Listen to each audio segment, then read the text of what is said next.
Today, I am doing the anti-TBR tag, and I feel bad because I knew who had originated the tag, and I had it written down, and then I lost it.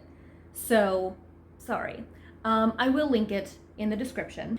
So, first question, a popular book that everyone loves that you have no interest in reading. And I'm gonna be very, very honest with you. Now that I am looking at my notes, I realize that I had skipped this question initially so that I could come back to it because I didn't know how long it was going to take, and so I didn't know what was necessarily going to be popular at the time. And also, it's a question I have difficulty answering because the answer is a lot of popular books. And again, this is just according to a lot of the videos that I watch, which orient a lot around science fiction and fantasy, a lot of YA, some middle grade. So there's a lot there that I either am not interested in reading or it doesn't naturally belong in a genre that I have a lot of experience or have spent a lot of time reading. So, no answer. Which is a super cool start to the video and also the channel. So this is gonna be good. Question number 2, a classic book or author you have no interest in reading.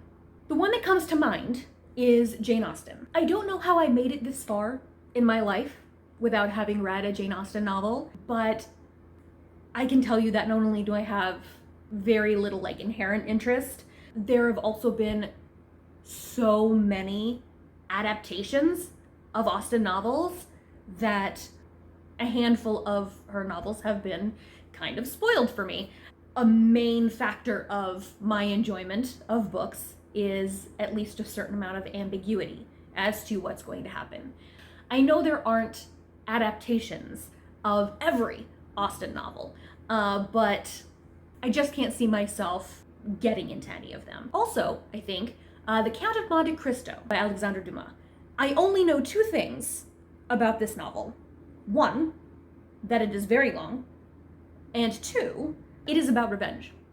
And I believe that those are the only things that I need to know about it. I'm good. Next, a problematic author whose books you have no interest in reading. I don't know about this one, because a lot of the authors that I have recently learned are problematic are not necessarily authors that I would read a lot from anyway.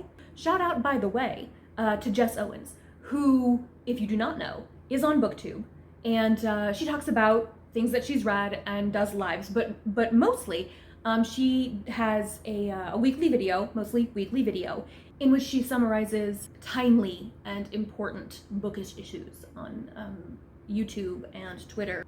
Absolutely brilliant. It's called Book Community. If you have not seen it, you absolutely should. I will link it in the description. Doing the Lord's work, truly providing a public service. Anyway, because I can't think of a problematic author in the sense that problematic has come to mean, I've got a bit of a wild card, a plot twist. Matt Haig, author of How to Stop Time and the Midnight Library. I read his memoir, Reasons to Stay Alive, in, I think, 2019, in which he discusses mental illness, his depression, and suicidal ideation. And it wasn't that he said that he tried medication and he didn't like it, and that therapy wasn't for everyone. He did say that everyone was different and that his personal opinion was not an endorsement or whatever, but he continued to discuss at the same time that his, at times, almost incapacitating depression was almost like the cost of living and the cost of being creative, and it just seemed to perpetuate the stereotype of suffering artist, and it didn't sit right with me.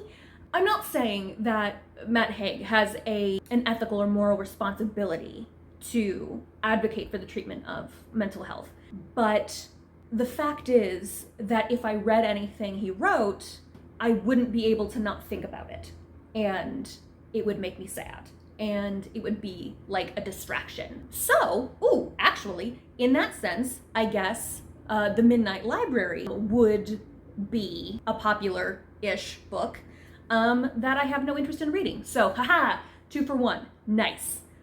Question 3, an author you have read a couple of books from, but have decided that their books are not for you. I am sorry to say, Allie Smith. I have read How to Be Both and There But For The. She has a style that is just outside my ability to fully comprehend everything that is happening. I read Allie Smith because Jen Campbell really loves her, and I generally will just do whatever Jen Campbell says, but I tried twice, and like I said, she just has a particular writing style that I really can't stay engaged with. Honorable mention, Paul Tremblay. I have read Cabin at the End of the World and A Head Full of Ghosts. I thought the first was good, the second not so much. The premise is fantastic. I am always hooked, but the characterization of all of his characters seem to be poor enough that you don't understand motivations for the things that they do and the events that usually end up occurring. So the plot will carry on without sufficient suspense. So the payoff isn't quite what it should be. Again, the premise of each novel is so good that I'm willing to hang in there. I haven't given up on Paul Tremblay. I haven't written him off yet. At this point, I would say that I'm 50-50. Question 4, a genre you have no interest in or have tried to get into but couldn't. First thing, right away, I'm gonna say steampunk. I read fantasy and science fiction typically depends. Setting is very important. I will hardly, if ever, read a book that is set in space. I wish I could tell you why. I just cannot be interested enough in it. Steampunk, like, I get it, and I understand why people would want to read it, but I just can't. I don't know if this counts. I'm gonna say that it counts. Dark academia. Any academia, actually. If it takes place in a school, a boarding school, a university, there is a good chance, there's a 90% chance that I absolutely will not read it. I have a lot of, it's hard to explain, and I don't really need to do it right now, but I have a lot of trauma surrounding my own school experience. And so reading books that take place at a school, regardless of what the summary is, what the plot is, reading books that take place in schools, with the exception of, like, you know, maybe some middle grade, can be potentially triggering for me. And so I can't read any academia, but particularly dark academia is one of those things that, like, I definitely do feel like I'm missing out on something, but I simply cannot do it. I'm always willing to try. If the hype is enough, I can be persuaded, because if you take away anything from this channel, it is that I never learn from my past experience. So, question 4, a book you have bought but will never read. This can be a book you have unhauled. This is tough, because if I've unhauled a book because I didn't read it, chances are I don't remember it. Give me a second. I have a fiction and a nonfiction. I found Jonathan Strange and Mr. Norrell. I had it in my, like, haul pile, my recently acquired TBR pile. I'm always hopeful that I'm gonna read this. I read Paranesi by Susanna Clark and absolutely loved it. And so when I found this at a used bookstore, I'm like, sure, yes, why not, of course. First of all, look how big. Look how fat this thing is. Also, look how small the print is. Look how small. And then it's got footnotes. So I want to read it. And I would like to think that I will get to it someday. But maybe I pulled this book into the video for a reason. Maybe it's simply not meant to be. Maybe it'll just be one of those books that I keep forever and never read. And you know what? I can't say that that's a bad thing. I also have Shame and Honor, A Vulgar History of the Order of the Garter by Stephanie Trigg. In this context, vulgar meaning non-canonical. I mentioned before, I think, in an earlier video, that I have a master's in medieval history, and like I said, I do tend to read a lot about the Middle Ages. My area of specialization was the 14th century, particularly things tangentially related to the first phase of the 100 Years' War, and the Order of the Garter was a chivalric order started by King Edward III of England in 1348. I have to believe that I will get to this eventually. I have read the first 2 chapters like 5 times. I just keep getting distracted. Like, I'm not the problem. It's all the books. Question 5. A series you have no interest in reading, or a series you have started and DNF'd. This one was difficult. I am, for the most part, a glutton for punishment. So if I start a series, I will try my hardest, my absolute hardest, to finish it. That is, if I read series at all. I'm sure I do. I read earlier this year The Kiss Quotient by Helen Hoang, and I won't be finishing the series for a couple of reasons.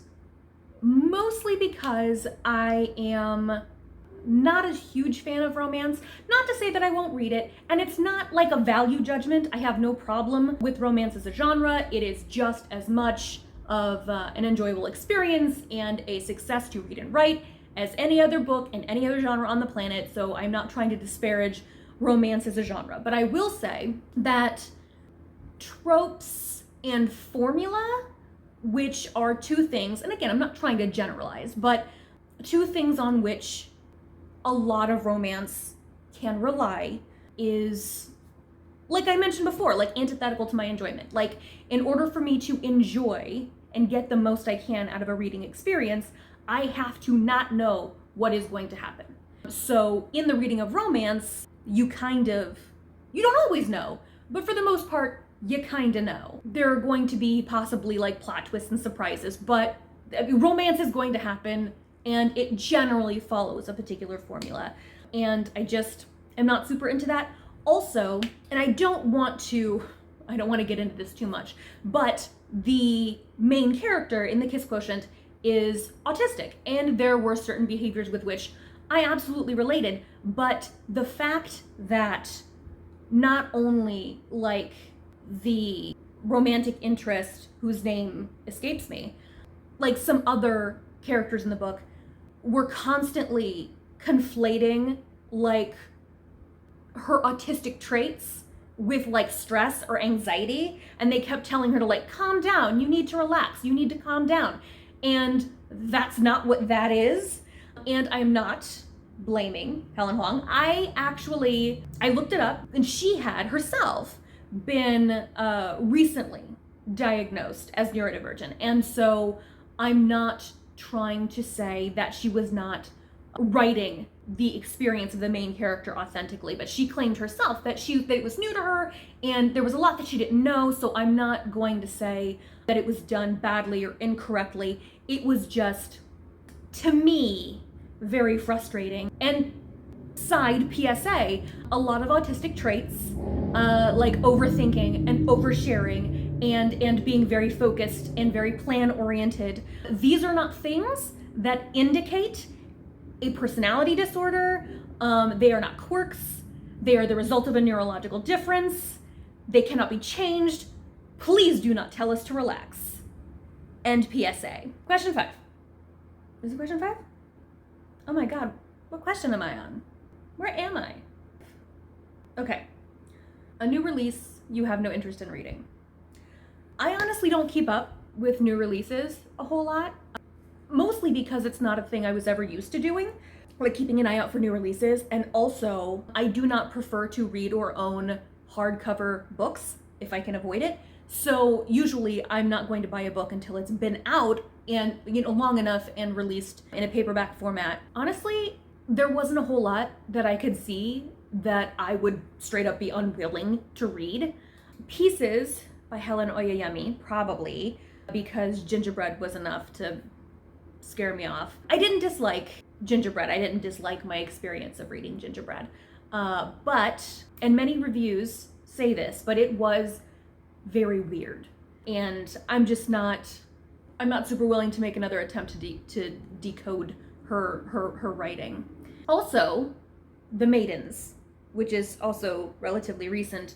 The Maidens by Alex Michaelides, I think is his name. He wrote The Secret Patient, and I was intensely unimpressed. I was able to not only guess the ending, but also predict most of the end plot. I don't know, it wasn't a particularly remarkable experience. And also, The Maidens takes place at an Ivy League college. So, absolutely not. Get out of here with that. No, thank you very much. That's it. That's the anti-TBR tag. I feel like it was a bit anticlimactic, but I never claimed to be interesting. My takes are also generally pretty mild. So what do you guys think? Do you agree? Do you not agree? Are you mad at me? Please do not be mad at me. Let me know what you think, and, let me know what, you would have said, or like what your answers would have been. If you have videos, if you have your own anti-TBR tags, let me know, and or drop a link in the comments. I would be happy to check that out as well. So I will have an outro eventually. I promise. Don't be mad at me. Goodbye.